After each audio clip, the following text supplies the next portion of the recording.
Welcome viewer, I am Murugan S. This video tutorial describes how to disable timeline in Windows 10. Type regedit in Windows search bar. Right-click Run as administrator. Click Yes to continue. Click and expand HKey local machine. Click and expand software.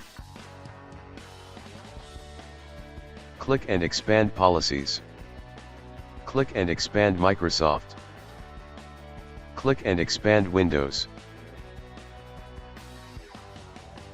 Click System. Right-click New DWORD 32-bit value. Type Enable Activity Feed.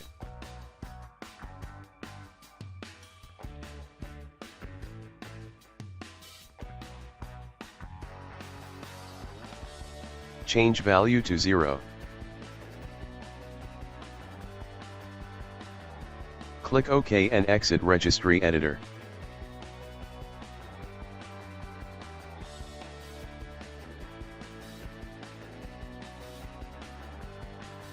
Restart your system. I hope this video tutorial helps to you.